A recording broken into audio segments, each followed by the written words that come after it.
Assalamualaikum warahmatullahi wabarakatuh. Ini game saya beri judul PSEK dari singkatan pesawat sederhanaku. Pesawat sederhana diambil dari materi kelas 8 pada semester 2 dengan bab yang sama, yaitu pesawat sederhana. Komponen yang pertama adalah board sebagai media untuk melangkah pion yang akan dimainkan. Board ini berisi gambar-gambar tentang pesawat sederhana. Kemudian kartu yang berjumlah 80 atau terdiri dari 20 pasang. Golongan 2 yaitu pemotong kertas. Dan ini adalah pion yang akan dimainkan, yaitu pion beban dan pion gaya. 3 kertas yang akan ditulis oleh para pemain, ya, 3 kertas jebakan yang akan ditulis angka oleh para pemain sesuai dengan angka yang di dashboard.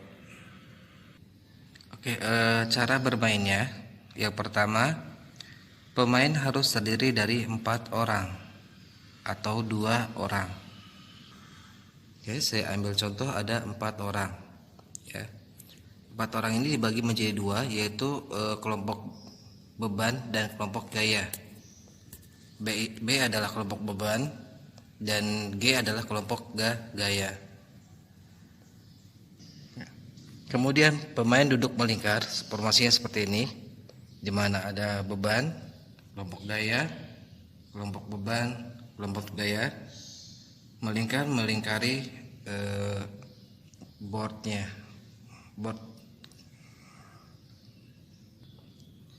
Kemudian pemain menuliskan angka pada kertas, misalnya ini kelompok beban, menuliskan angka sesuai dengan yang ada di boardnya, angka 1 sampai dengan angka 3. Angka 1 sampai dengan angka 24. Kertas ini ditutup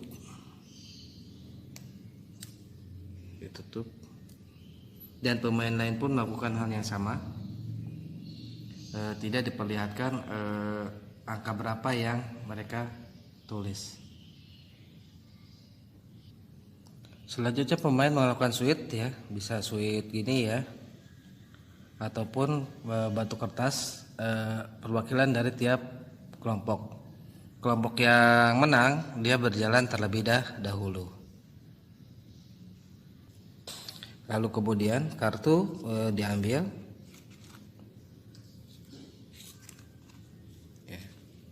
kartu diambil dan dikocok, ya. Mau dikocok ataupun diacak sama saja.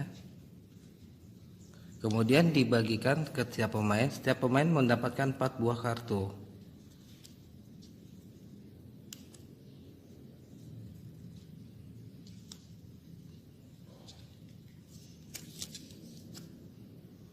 Ya. Tiap pemain mendapatkan 4 buah kartu.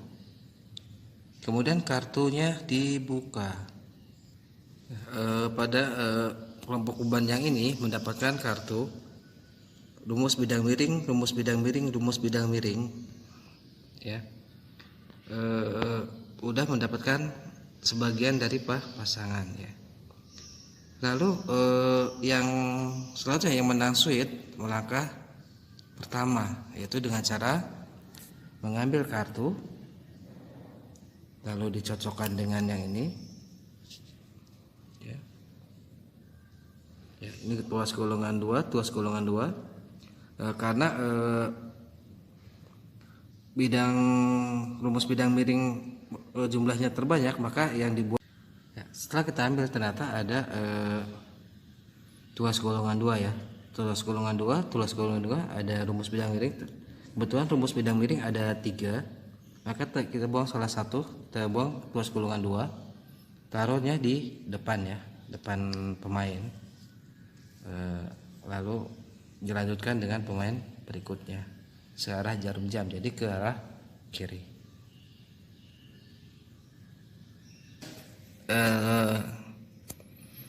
Kelompok gaya kartunya ya, ada tuas golongan 2 ya. Ada rumus bidang miring, ada rumus tuas, dan ada tuas golongan 1. Seperti yang tadi, yang kedua mengambil kartu dan mencocokkan. Ya. Sini ada tuas golongan 2, tuas golongan 2 berarti 1, tuas rumus tuas sama rumus bidang miring. Nah, karena ini 1 dibuang aja ya.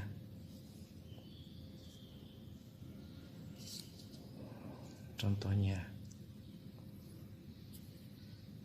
Begitu selanjutnya dengan beban dan kelompok gaya kembali, terus berputar. Lihat yang pertama di beban. Di sini ada apa? Ada rumus bidang miring ya. Sudah tinggal 1 doang, dan kita lihat ada lawan atau pemain lain membuang rumus tuas bidang miring. Nah, di sini kita bisa mengambil kartu tersebut dengan menaruhnya di depan. Ada 3, kita ambil 1. Nah, kartu kita tinggal 1, maka kalau kita kartu kita 1, kartu kita dibuang langsung ya, dibuang ke depan di satunya tadi, dan kita mengambil 4 buah kartu dari kartu tumpukan tadi, 4 buah kartu dari tumpukan sisa, dan menaruh pion kita misalnya di 7 contohnya.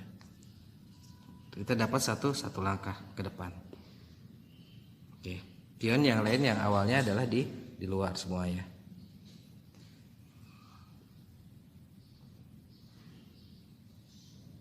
Oke, sekarang yang jalan selanjutnya adalah kelompok gaya. Kelompok gaya melihat bahwa lawan sudah di posisi tingkat 1 di angka 7, dan kebetulan dia menuliskan salah satunya yaitu angka 7, maka dilempar 7-nya, dan pion yang tadi maju ke 7 harus turun lagi, terpleset ke belakang. Nah, angka 7 ini hanya berlaku 1 kali. Berarti kalau yang nanti yang beban kembali ke 7, maka dia tidak akan terpleset.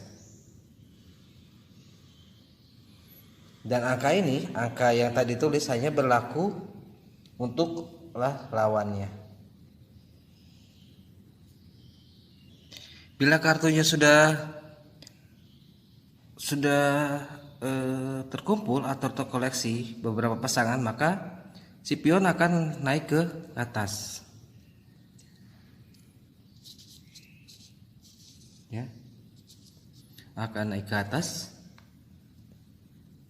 sampai puncak tertinggi yaitu angka 31. Saat 31 dialah yang menang.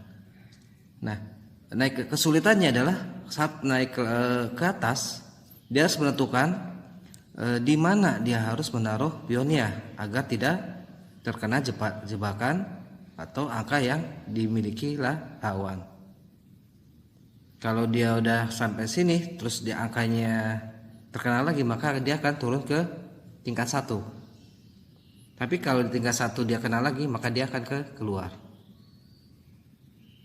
Ya. Ini seperti begitulah caranya ya. Ini seperti gaya gesek ya. Jadi kalau terpeleset maka dia akan kembali lagi ke bawah, tergelincir ke bawah ya. Itu bahayanya tangga. Tangga ini diambil karena tangga adalah merupakan salah satu bentuk dari bidang miring ya, bidang miring yang dipelajari di pesawat sederhana. Ya, jadi si beban dan gaya adalah salah satu komponen yang penting dalam pelajaran pesawat sederhana, di mana beban dan gaya harus seimbang sehingga dia dapat mencapai puncak. Maka kelompoknya dibagi dua, yaitu kelompok beban dan kelompok gaya. Oke, begitulah tutorial saya. Kurang lebihnya mohon maaf. Mungkin nanti akan dibuat yang lebih baik lagi. Terima kasih. Wassalamualaikum warahmatullahi wabarakatuh.